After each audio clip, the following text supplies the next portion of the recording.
No, not even the end of chapter 1. How long are the chapters? Damn. I just kind of assumed it was. Well, silly me. I feel very tired this morning, probably because yesterday itself was a very tiring day. On top of that, I woke far earlier than necessary. Saying hi to Shizune and Misha, I start doing the work as instructed from the board. It already looks like today is going to be heavy. I don't have a problem with that now, though. Shizune and Misha might jump on me trying to get an answer about whether or not I've decided to join the student council, even if it's just been one day. I wouldn't put it past them to try, and I don't have an answer for them if they do, so this situation is convenient for me. About 10 minutes into class, Hanako walks in and takes a seat, but no one looks at her. The teacher doesn't even comment on her lateness. He does, however, stop us to say that we're going to break into groups again. I turn my head and see that Shizune and Misha are looking at me. Shizune gives me a smile that is equal parts cute and menacing. This is a smile that says, "We have you now. There is no escape." Cute? That is not cute. I'm sorry, that's not cute. But sure. Hik-chan, it looks like we're together again. Yay, yay! Misha leads sideways while Shizune pushes her desk closer to mine. There really is no escape now unless I were to jump through the window. Yeah, tell me about it. Jumping out the window isn't the best option, sadly. What's wrong, Hik-chan? Oh, Hik-chan, have you been thinking about what you said yesterday? You said that you would think about joining the student council, didn't you? It's okay, Hik-chan. We were talking about you after you left, and it would be rude to expect you to have an answer for this early, right? Right?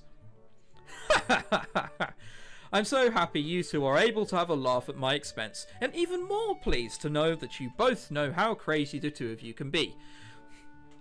Now that that's over, Shizune snaps back into serious mode and smacks today's assignment on the back of her hand in an overly dramatic and important way. When I actually look at the stuff, it's mostly just reading. In fact, there are only 2 problems.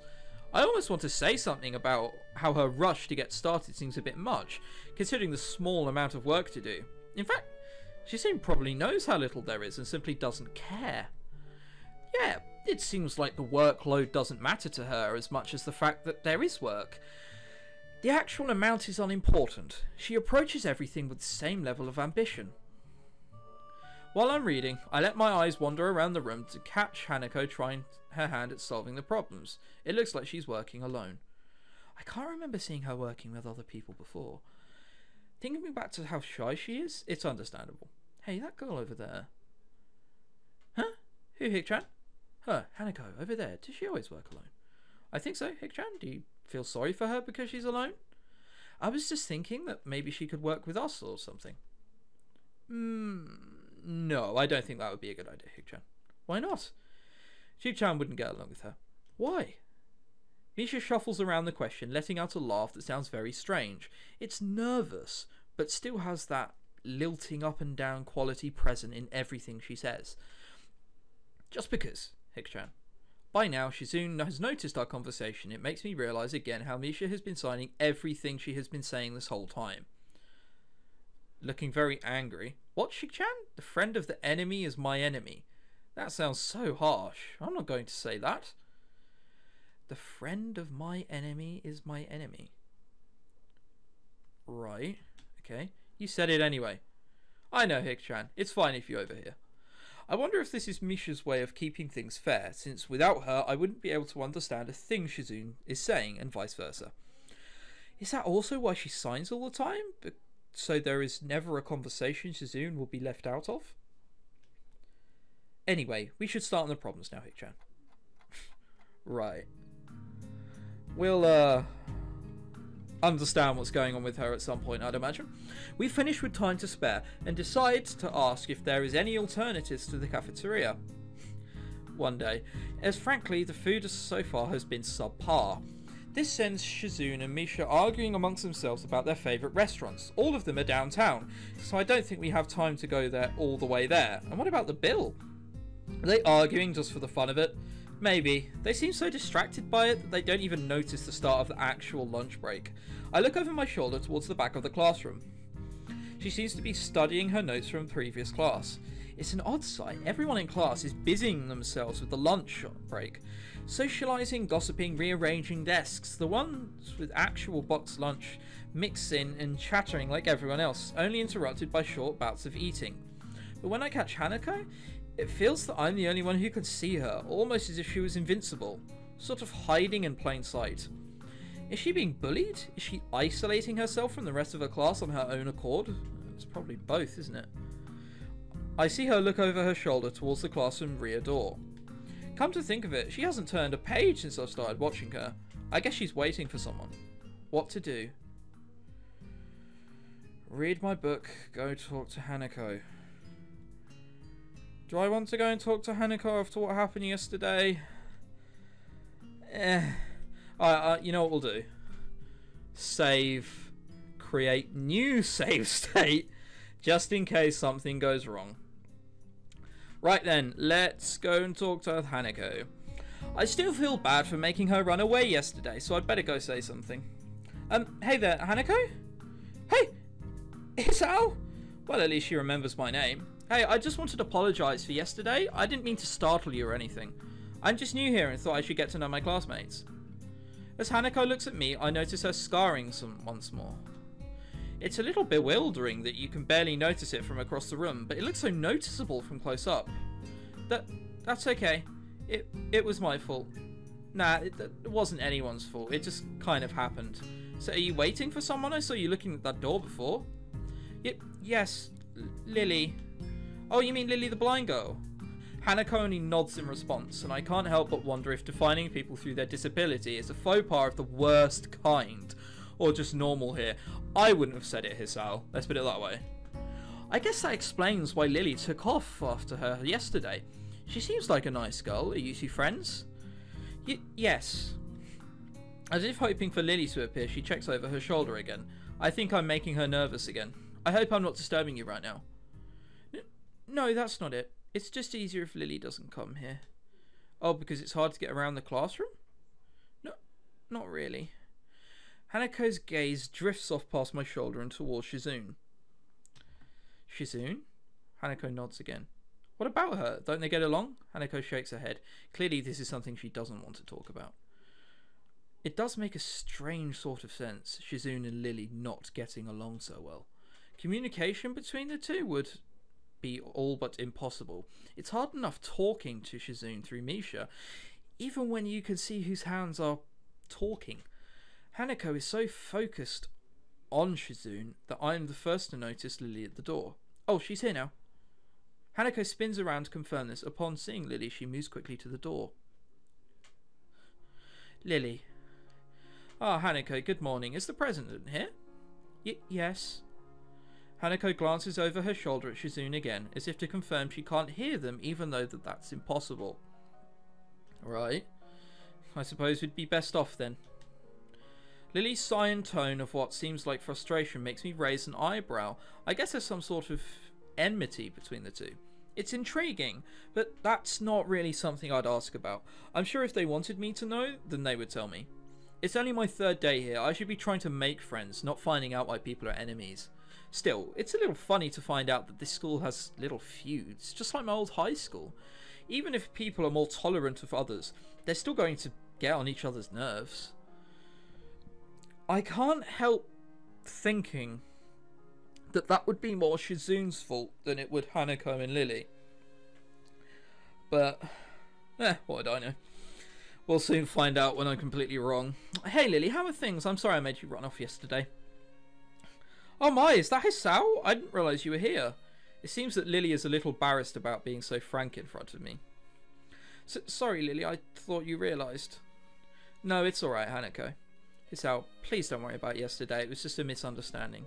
If you say so, I'm still working this place out. Well then, I think you'll find most people here a lot more forgiving than elsewhere. If you are feeling a little confused, please don't be afraid to ask questions. Sure, I'll remember that. Lily? Lily gives a small nod of acknowledgement. I'm sorry, Hisao, but we must be off. Hanako really doesn't look all that comfortable here right now, and Lily still seems a little embarrassed. I wonder if my apologies really made any impact. Mind if I accompany you two? I know I'm kind of pushing it, but Lily hums quietly, still smiling. I'm sure that we could accommodate you, can't we, Hanako? She looks at Lily, then at me, and then she freezes, wide-eyed. Sure. Well then, shall we go? I'm sure Lily wouldn't do this so easily if she saw how scared Hanako looks. But it can't help, you know? It can't be helped now. Declining after the deal is sealed would only cause confusion and problems. So we leave all three together. Lily walks beside the wall, letting her cane gently tap against it every now and again. Hanako comes along right beside her, so close that she is practically half hugging as they go. Although this must make her walking that much harder, Lily takes it in stride. Are they half hugging because they're dating? I may have had a wonderful idea there, and it may have been very clever, but it may have been terribly way out of horrible sync at the same time. We'll soon find out. As we turn around the corner of the hallway, something hits me in the chest with the force of a steam train. Hanako shrieks a little and my vision briefly goes back. Ouch. Oh, that would be me buggered, wouldn't it? Opening my eyes, I see a saucer-like green eyes looking at me. Oh, okay. I thought that would have been someone, the nurse. They belong to the perpetrator, a short girl who bumped into me and has now fallen down into the hallway. She wears a PE uniform and very much worried frown. The former strikes me as a rather strange thing to have on during a lunch break. More striking that though is that she doesn't have legs. I'm sure anyone who watched the Paralympics might find this weird though. Well, she does, but they're not flesh and bone. Her pale and very much flesh and bone thighs end in shins and feet made from some sort of black metallic and plastic-like material. They look disturbingly artificial and unnatural. It almost makes me forget that my chest is hurting. The girl winces a little, rubs her nose and jumps up. Oh, man, hey, you alright? I'm sorry about that, really. I wasn't looking where I was going and you just came out of nowhere. Sorry. She's looking really apologetic, in the hurt puppy way of looking apologetic. I quickly forget about being angry or anything, since hurt puppies are my weak point. Okay. It's okay, don't worry about it. Ouch. Oh dear, I say that, but there's a stinging pain growing in my chest, and I know that this is about the biggest possible danger for my condition. Don't overexert yourself, don't forget your medication, and most of all, don't get hit in the chest. Ooh. I try to rub my solar plexus to chase the pain away, holding my breath in an attempt to hear my heartbeat. That's usually bad. It's not supposed to be beating that hard. Alright, it seems normal. Hey, should I get a nurse? The worried, high-pitched voice of the girl snaps me out of it. I stare at her for a few seconds dumbfounded until I realise that I probably look worse off than I really was. Doubled over myself, was looking all tense. Damn, I'm overly worried about my heart. No need, I'm fine. Managing to say something in response, I pull myself upright, feeling my sore ribs one last time and taking a deep breath. She just knocked the wind out of me. Big time. But it's nothing more than that. You sure you're okay? I hit you pretty hard. It's okay, I said I was fine. And nothing's broken. No harm done. That's good, Hisao, what happened? I can't help quickly point out something. That this school is for obviously people with big disabilities. Now, I can understand that blindness is a bit of a difficulty sometimes, for example, in normal school. And having scarring down one side of your face could also be pretty terrible, but do I have any legs? Would that really be that much of a problem? Oh, well, what would I know? Hisao, what happened? She's not quite up to speed for obvious reasons, but she sounds very worried. More than what the situation deserves, really. Someone just bumped into me, nothing serious, just winded. Sorry, it's my fault. I was just going to get some stuff and I was in kind of a hurry. That someone here is Emmy, isn't it? The little girl coughs quietly and shuffles her plastic or metallic feet, looking down in them before saying anything. Hi, Lily. Hanako. I guess the girls know each other. Do please try and be more careful. You might be sturdy enough to endure these sort of accidents, but there are people who aren't. The girl blushes and starts to fidget nervously, like a little child caught misbehaving. It's so cute I find myself smiling. I know that I was just... I gotta go! The teacher will have my head. I promised to help her with printouts, but I went running instead. Sorry, but I've got to change and everything. Before any of us can say a thing, Emmy has already bolted away, leaving the hallway eerily quiet. Does that kind of thing happen often around here? There are more rules in Yamako than usual for running in corridors, but that rarely stops Emmy, it seems. She shakes her head weakly and offers a slight composed smile. I don't think there's anything we can do to stop her, I'm afraid. Shall we be off then? Lily heads off along the hallway, and Hanako hurries after her. The route of the room the two use for tea is simply to retrace, being still fresh in my mind from yesterday. Lily and Hanako quickly go about the business of making lunch. Before I can even open my small bag of food, Lily's busying herself with the thermos and tea bags, and Hanako's setting out both of their lunch boxes. So, this is what you meant by coming here almost every day? Yes, Hanako and I usually have lunch here. It suits both of us, so we ended up using this room regularly. After seeing Hanako's reactions to me over the past couple of days, I can understand why that is a boon. That, and Lily being able to get some quiet way about her class as well. I take my seat last, after Lily's poured the tea for us and sits down. The more time I spend with these two girls, the more I think they're a perfect foil to Misha and Shizune. Even without a voice, Shizune is direct and brash, and Misha seems to get along with everyone. On the other hand, Lily is soft-spoken and relaxed, while Hanako seems to be the shyest girl I've ever met. So how are you faring in Yamako, Hisao? You seem a bit flustered before. Apart from getting lost every now and again and being crash-tackled outside my classroom, fine, I guess. You look pretty hurt before. You really okay?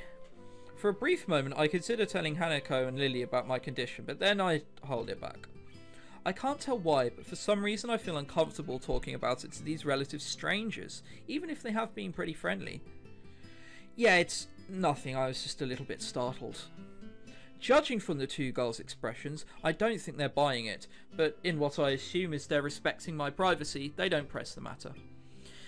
I guess that one of the unwritten rules about here is don't ask. Even if people's conditions are obvious, like Hanako's, there's still bound to be a story involved. Everyone has that they don't feel comfortable speaking about, and I think everyone here recognises that. So, how long have you been in this school? You seem to know your way around pretty well.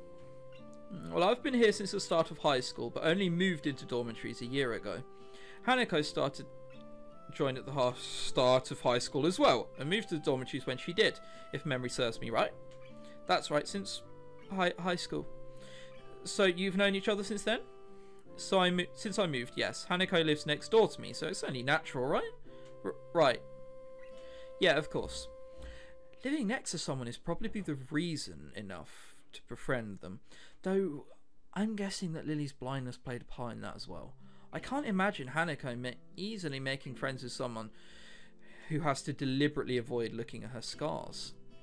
With the immediate conversation dried up, we start to eat our lunch. It isn't long before the bells are signalling the end of the break. Like me, the girls pack up their lunches and as efficiently as they set them out. I guess I'd better be off. Are you going with Hisao, Hanako? Hanako looks up at me, and for a second I can see that she is considering skipping class, maybe just to avoid walking to the classroom with me. Yes. I don't know what to think of it. Hanako is really is delicate to the point of breaking if looked at in the wrong way. It makes me a bit nervous too, but I push the feeling aside, trying to be as natural as I can. We should hurry then. Class has already started by the sound of it. Lily gives a nod of farewell as she bends to take her cane, Hanako and I filling out before her. We walk quickly down the empty halls to our respective classes. As we reach the door to Lily's two classrooms, she turns towards me. Hisao, thank you for sharing lunch with us today. My pleasure, Lily. And with that, we part ways, Lily entering her classroom and leaving Hanako and I to make off on our own. She's still looking like she wants to run away. So do you really want to go back to class now? Yes? Okay then. I feel like I should say something more to her, but it's hard to come up with anything that would be appropriate and safe enough.